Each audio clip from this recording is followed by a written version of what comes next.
Who on your team do you think you would trust to take this shot after the siren to kick a goal to win the game? This was absolutely thrilling to watch, and what a kick by Dan Houston. This was super exciting to see. Gotta love it.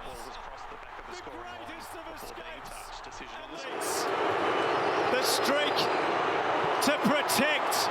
It's a long ball. It'll need further investigation.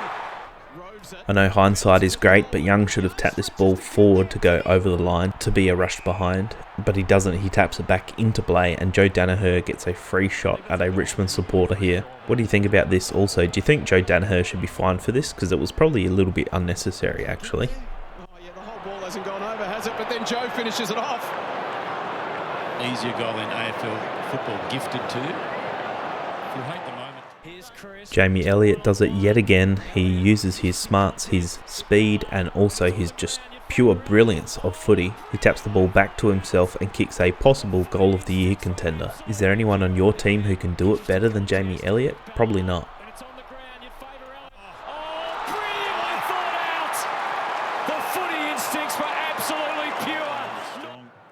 Petruccelli kicks a goal on the run, and you can see after that he's actually pointing to Jamie Cripps, and he says something along the lines of, "I was actually kicking it to you." So he's actually shanked the kick, and this has still gone through. How's that for luck?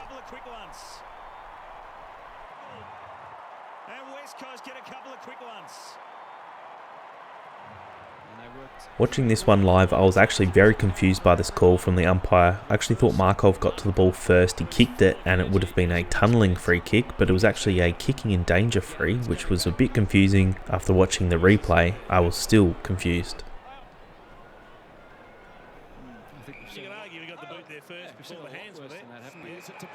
The game's probably starting to get away a little bit from Richmond here anyway, but if you're Noel Bolter, you have to do better than this contest. You either have to kill the ball or possibly the player, not kill them, but put enough pressure, make body contact that Joe Danaher can't actually just get the ball and continue to run on inside 50 and kick a goal. He has to do better than that as a key defender. What do you think? Am I being too harsh? I'm glad to see that Close doesn't get any sort of suspension for this. I think that's actually fair. Francis has plenty of time to dispose of the ball. He does have one arm pinned, but he's still got both feet. And interestingly, this wasn't called holding the ball or a dangerous tackle on the night. I actually would have called holding the ball myself, as he had plenty of time, and I've seen players in this exact situation drop the ball onto their foot and just do a little tap kick. But for some reason he didn't, and this was looked at a little bit closer, and the MRO said nothing to see here. This one's a little bit interesting that we don't see all the time. As Broad's getting tackled, he actually bounces the ball, which is actually holding the ball. You don't see this very often, as this is something that you're taught in juniors, but for some reason Broad just has a bit of a brain fade and gives away a free kick.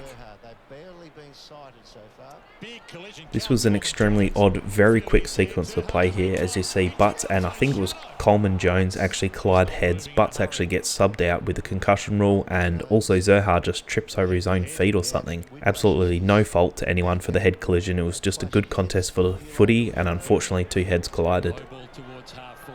I'd be interested to hear your thoughts on this one. Would have you paid this mark to Cam Rayner? Me personally, on the night watching it live, I would have paid it, but watching the replay, I'm not entirely convinced that he had full control of the ball here.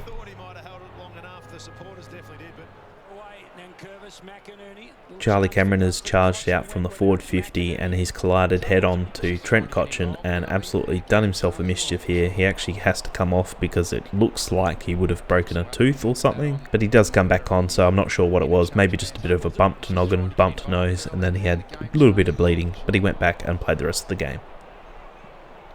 Can you think of any other situations where the commentators talk up the player about to kick the ball so much that they end up shanking the kick? This is a perfect example of the commentator's curse.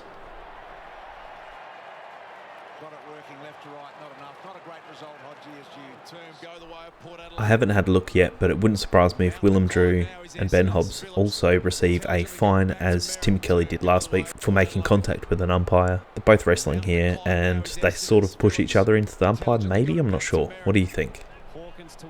It'll be interesting to see what the MRO does with Dangerfield here. He clearly runs past the ball and throws an elbow out and hits Callum Mills. No free kick is paid, but he clearly leads with the elbow and makes contact to the head. There should be a fine for striking at the very least in my opinion, but knowing Dangerfield, it's probably going to be nothing. There's probably a few people in the comments who would disagree with me, as Dangerfield is obviously an ex-Crows player and people think that I've got something out against the ex-Crows players. I do not. I think this is just a dirty play. It doesn't deserve to be in football, so a fine is adequate for this one.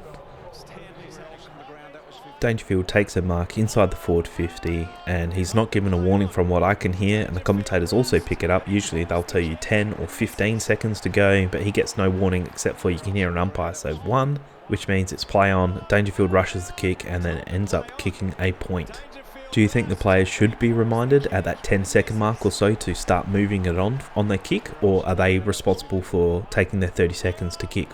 What do you think?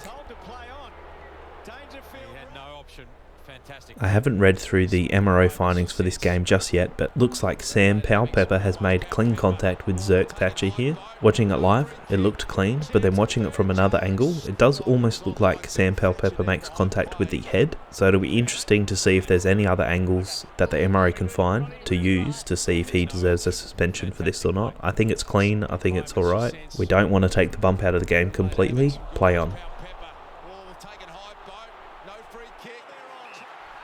This is just one of many examples of the Sydney Swans just wasting their chance inside the forward 50, taking a shot at goal. Look at the time, 2 minutes left. Robbie Fox is probably 10 metres out, almost directly in front of goal, and he misses. I know the pressure might have got to him, there was a Geelong defender coming at him, but you just have to make these goals in such a desperate time. Both teams kicked very inaccurately, as you can see by the score, and it really cost the Sydney Swans here. They should have won in my opinion, and their poor kicking at goal has really let them down. How's this goal here by Noah Long? He actually looks like he's about to pass it. He's holding the ball with one hand, realises that he's got so much more space, and he takes a shot at goal, and it goes through. You really love to see this from the young players, who are probably going to shape the club, especially at a place like West Coast Eagles. And here's another example. 2 examples of a Sydney Swan veteran just not being able to take advantage of their shots at goal here. The first one goes out of bounds on the full by Isaac Heaney, and the second one goes through for a point. I'm sure Sydney Swans fans and also Isaac Heaney are thinking, what if I kick this? Jimmy Webster's gone in with a little bit of the extracurricular elbow to the throat. It'll be interesting to see if he gets a fine. Again, I haven't seen the MRO just yet, but I'll have a look at that very soon. I think this is unneeded. I mean, a fine might be excessive, I don't know, but it's not needed in the game. What do you think? Do you think McDonald's in trouble here for his dumping tackle? Do you think it'll be a week, a fine, or nothing? I'm leaning towards nothing. But if the MRO is anything to go by, who knows what we'll get. He could get exiled to Tasmania or something, who knows. Alir could probably fend off almost any AFL player, typically. But Zach Merritt just holds on, takes him down, gets a hold on the ball for a kick. Pretty good from the little man. Mitch Duncan has absolutely cleaned up the lizard here. He lays down like he's been knocked out or something. I mean, the crunch would have hurt absolutely, but he's laying down. I don't know if that's for a free kick or not, but he gets the handball away, so well done to him as well. Call has to be better here. You can see that he gets a holding the ball free paid against him, and he just loses sight of where Taylor Walker is. Rankin's also holding another player up. Taylor Walker's able to just pick the ball up and stroll in from a very tight angle and kick a really good goal. But Aiden Corr just loses sight of his man and gives up a goal, basically. If you were the coach, what would you say to him? Holding the ball. Free kick to Tex, just beyond his range. Although he struts away and launches goal. This just shows you the speed of some of the small forwards, especially someone like Isaac Rankin, who can cut this off and then leads towards another Adelaide goal. Like the commentators say here, it is pretty odd to see a player from an opposing team here. Dan Rioli actually apologises for kicking the ball and I guess giving a self-induced falcon here. Good on him for saying sorry. The Lizard is absolutely trying his heart out to win Sydney the game here, but you can see Tom Stewart just says, no way man. And this is probably one of the best tackles I've ever seen. It almost looks like something out of the WWE. What an awesome tackle. Have you seen a better tackle than this in the last 5 years? I don't think I can name one better than that. And finally, just a funny small one here. Travis Boak slips as he kicks, but it goes straight to his teammate, which is a good kick in the end. He gets 100% efficiency for this kick, even though it's a missed kick, and he's basically kicking it as he's on the ground. I just thought it was a bit funny. Anyway, thanks for watching. This episode's a little bit longer. I'm trying something a little bit different here, where I'm sort of trying to ask you questions and see what you think of these oddities, and leave a comment below if you like this new style format. And if you want me to go back to the old one, I guess, just let me know in the comment section below. See you in the next suspension video.